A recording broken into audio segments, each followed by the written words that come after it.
Toyota എന്ന് പറഞ്ഞാൽ അറിയാത്തവരായിട്ട് ആരും ഉണ്ടാവില്ല അല്ലേ? വേൾഡിലെ തന്നെ ഏറ്റവും വലിയ ഓട്ടോമൊബൈൽ മാനുഫാക്ചറാണ് ടൊയോട്ടോ. ഇവർ പെർ ഇയർ 10 മില്യൺ വാഹനങ്ങളാണ് പ്രൊഡ്യൂസ് ചെയ്യുന്നത്.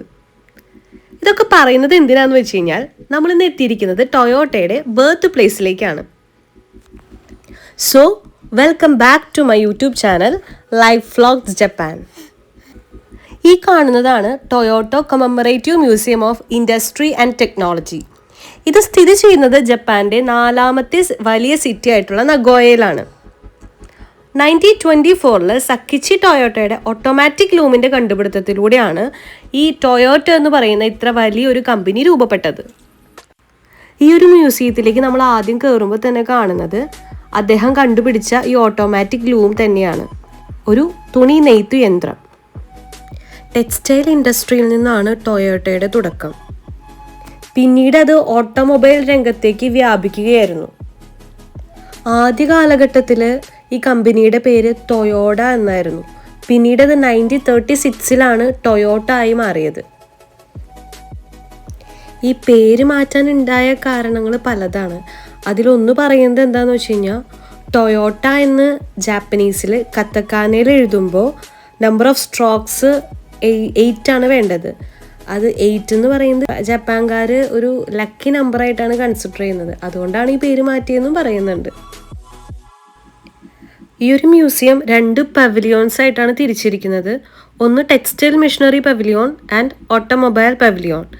അതിൽ ഞാനിപ്പോൾ ഇന്ന് ഈ വീഡിയോയിൽ ടെക്സ്റ്റൈൽ മെഷീനറി പവലിയോൺ മാത്രമാണ് നിങ്ങളെ കാണിക്കുന്നത്, അല്ലെങ്കിൽ ഒരുപാട് ലെങ്ത് ആയി പോവും.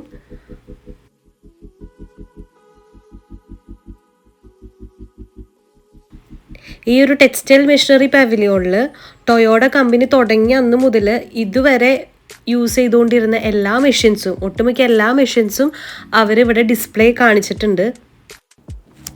ഇത് 1924 സക്കിച്ചി ടൊയോട്ട കണ്ടുപിടിച്ച non stop shuttle change Toyota automatic loom type G ആണ്. ഇതിൻ്റെ ബെസ്റ്റ് പെർഫോമൻസ് കാരണം ഒരു കാലത്ത് ഇതിനെ മാജിക് ലൂം എന്നാണ് അറിയപ്പെട്ടിരുന്നത്. ഈ കാണുന്ന ഇദ്ദേഹമാണ് സക്കിച്ചി ടൊയോട്ട.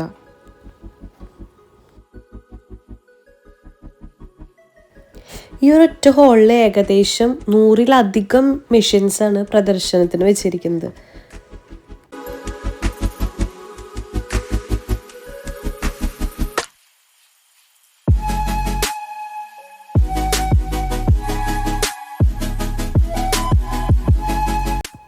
ഈ കാണുന്ന ജപ്പാന്റെ ട്രഡീഷണൽ ആയിട്ടുള്ള ഫാബ്രിക്സ് ആണ്.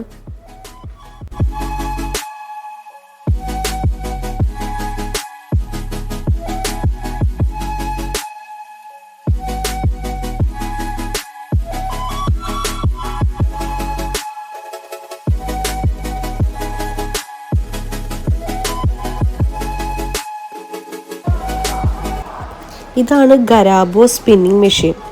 നമ്മളിതിൻ്റെ ഹാൻഡിൽ തിരിച്ചു കഴിയുമ്പോൾ ഈ മെഷീൻ ഗര ഗര എന്നൊരു ശബ്ദത്തോടു കൂടിയാണ് പ്രവർത്തിക്കുന്നത്. അതുകൊണ്ടാണ് ഇതിനെ ഗരാബോ സ്പിന്നിങ് മെഷീൻ എന്ന് പറഞ്ഞത്. ഇത് ഫുള്ളി മാനുവൽ ആയതുകൊണ്ട് അതിൻ്റെ വർക്കിംഗ് കുറച്ച് ഡിഫിക്കൽട്ട് ആയതുകൊണ്ട് പിന്നീട് അത് വാട്ടർ വീൽ ഉപയോഗിച്ച് മോഡിഫൈ ചെയ്തു. ആ മോഡിഫൈ ചെയ്ത മെഷീനാണ് ഇപ്പോൾ നമ്മളിവിടെ കാണുന്നത്.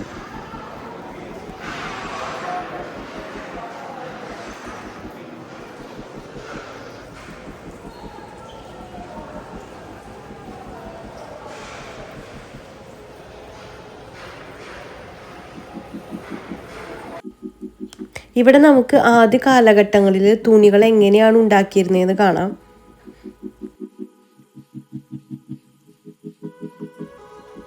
ഇവിടെ വെച്ചിരിക്കുന്ന ഒട്ടുമിക്ക മെഷീൻസും വെറുതെ സ്റ്റിൽ മോഡൽ മാത്രമല്ല, അത് നമുക്ക് വർക്ക് ചെയ്ത് കാണാനും കൂടി പറ്റും.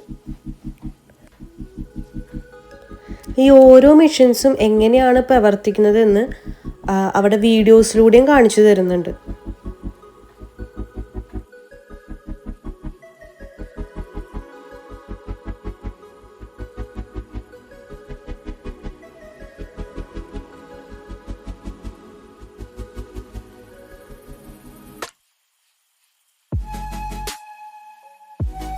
ഇതൊക്കെ സ്പിന്നിങ് മെഷീൻസ് ആണ്. ഇത് നമുക്ക് ഈ ഒരു മ്യൂസിയത്തിൽ മാത്രമേ കാണാനായിട്ട് പറ്റുള്ളൂ.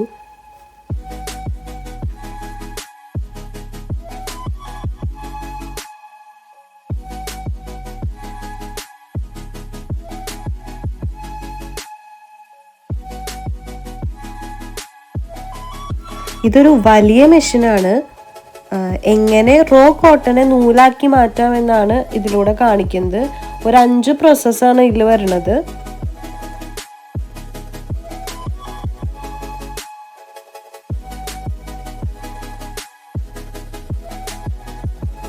ഈ ഒരു ഹോളിൽ ഒരുപാട് സ്പിന്നിങ് മെഷീൻസും വീവിങ് മെഷീൻസും ഒക്കെ നമുക്ക് കാണാൻ പറ്റും. എല്ലാത്തിൻ്റെയും ഡീറ്റെയിൽഡ് ആയിട്ടുള്ള കാര്യങ്ങൾ ഞാൻ പറയണില്ല, ബാക്കി നിങ്ങൾ കാണും കേട്ടോ.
ചില മെഷീൻസിൻ്റെ അടുത്തൊക്കെ അവരത് ഡെമോ ചെയ്ത് കാണിച്ചു കൊടുക്കുന്നുണ്ടായിരുന്നു.